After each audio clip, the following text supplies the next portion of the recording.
Bonjour à toutes et à tous. Regardez bien cette image. C'est un peu le grand écart, non? D'un côté, on nous dit que l'économie va bien, que les voyants sont au vert, et de l'autre, la planète qui nous envoie des signaux d'alerte, qui nous dit « Attention, ça ne va pas durer ». Eh bien, ce paradoxe, c'est celui de notre époque, et c'est pile au cœur de votre programme de terminale. On va décrypter ensemble ce sujet qui pourrait bien tomber au bac. Alors la grande question qui se pose, c'est celle-là. La croissance économique, est-ce que c'est la solution à nos problèmes ou est-ce que c'est le problème? Est-ce que ce moteur qui crée de la richesse, des emplois, est aussi celui qui abîme la planète et qui creuse des inégalités? C'est la problématique centrale de notre analyse aujourd'hui. Allez, on va décortiquer ça ensemble, étape par étape. Bon, pour commencer, mettons-nous d'accord sur les bases. Avant de critiquer la croissance ou de la défendre, il faut déjà comprendre comment elle fonctionne. D'où est-ce qu'elle vient? Quels sont ses moteurs? C'est parti, on plonge dans la mécanique. Ok, la définition de base, c'est la connaître par cœur pour le bac. La croissance économique, c'est l'augmentation soutenue de la production de biens et de services. Et pour la mesurer, on a un indicateur vedette, le fameux PIB, le produit intérieur brut. Imaginez-le comme le score final d'un pays à la fin de l'année. Il additionne la valeur de tout ce qui a été produit. C'est un peu le thermomètre qui nous dit si l'économie est en bonne santé ou si elle a un peu de fièvre. Maintenant, attention, il y a deux façons de faire de la croissance. D'un côté, ce qu'on appelle la croissance extensive, là l'idée est simple. On produit plus parce qu'on utilise plus de choses. Plus de travailleurs, plus de machines. C'est la logique du toujours plus. Et de l'autre côté, on a la croissance intensive. Là, on produit plus, mais sans forcément rajouter des travailleurs ou des machines. Le secret, on devient plus efficace. On travaille plus intelligemment. Ce schéma, il est super pour comprendre ça. Il montre que la croissance d'aujourd'hui, c'est en fait un cocktail des deux. On a nos ingrédients de base, le travail et le capital, les machines, les usines, etc. Ça, c'est la partie extensive. Mais regardez bien la flèche qui vient tout booster par le haut, c'est l'amélioration de l'efficacité. C'est notre fameuse productivité globale des facteurs, la PGF. C'est ça l'ingrédient secret qui change tout. Retenez bien ce sigle, PGF, productivité globale des facteurs. C'est un point absolument crucial. En fait, c'est la part de la croissance qui reste une fois qu'on a compté l'augmentation du travail et du capital. C'est un peu la magie de l'économie. C'est tout ce qui nous rend meilleurs. Une meilleure organisation du travail, de meilleures compétences et surtout le progrès technique. Et oui, ce progrès technique, il ne tombe pas du ciel comme par magie. Il est le résultat de l'innovation. C'est l'innovation, la véritable étincelle, qui allume le moteur de la productivité et donc de la croissance intensive. Et pour parler de ça, il y a un économiste incontournable, Joseph Schumpeter. Et voilà sa phrase. Si vous ne devez en retenir qu'une pour le bac, c'est celle-ci.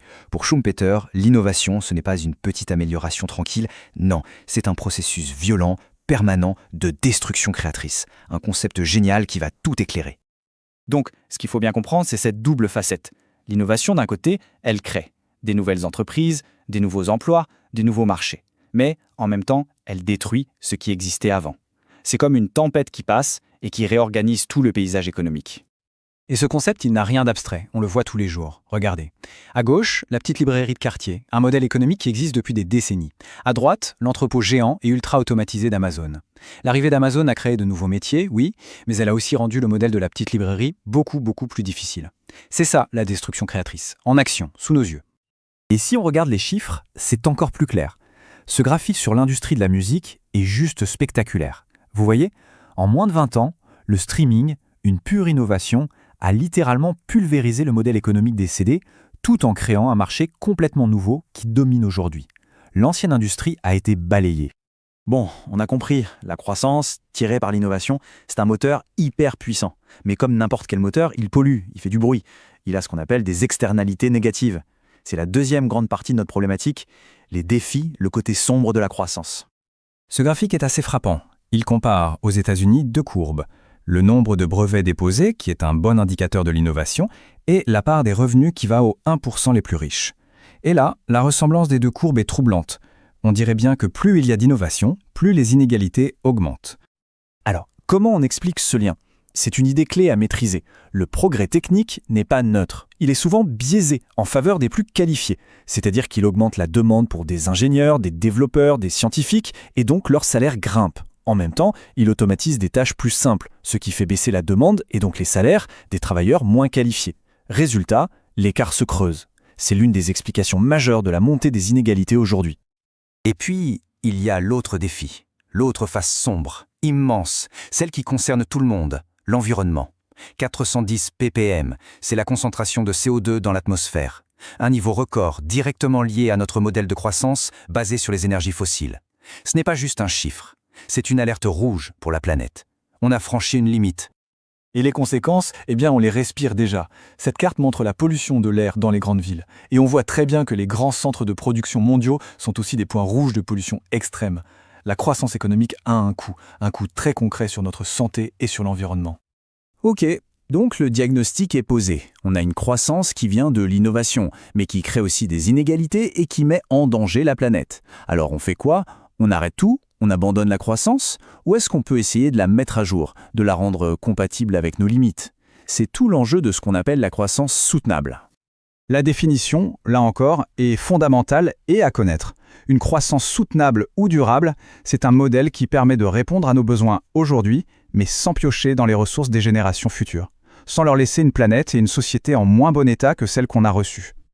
D'accord, mais comment on y arrive? Ce n'est pas magique, mais voilà une piste de réflexion en 3 temps. D'abord, il faut être lucide, reconnaître qu'il y a des limites écologiques. Ensuite, et c'est le point clé, il faut le rôle des institutions, de l'État. Avec des lois, des taxes, des subventions, on peut orienter l'innovation, la guider, pour au final diriger notre capacité à innover vers des technologies vertes, propres. L'idée, c'est de faire de l'innovation non plus une partie du problème, mais le cœur de la solution. Et voilà, ce schéma final résume parfaitement tout notre parcours. On part des sources de la croissance, les facteurs de production, le progrès technique et les institutions qui encadrent tout ça. On voit que ça génère de la croissance, oui, mais avec des effets à double tranchant. Des gains de productivité, la destruction créatrice, mais aussi les inégalités et les limites écologiques. Et tout ça nous mène à la question finale. Est-ce qu'une croissance soutenable est possible? Et on termine sur une question type bac, un sujet de dissertation parfait pour s'entraîner. Le progrès technique n'a-t-il que des effets positifs? Vous avez maintenant toutes les cartes en main. D'un côté, la thèse, oui, il est le moteur de la croissance, il améliore nos conditions de vie. De l'autre, l'antithèse, mais il peut creuser les inégalités et menacer la planète. Tout l'enjeu de votre réflexion, c'est de dépasser cette opposition pour voir comment on peut piloter ce progrès, pour en garder le meilleur, tout en maîtrisant ses risques. Maintenant, la balle est dans votre camp, c'est à vous de jouer.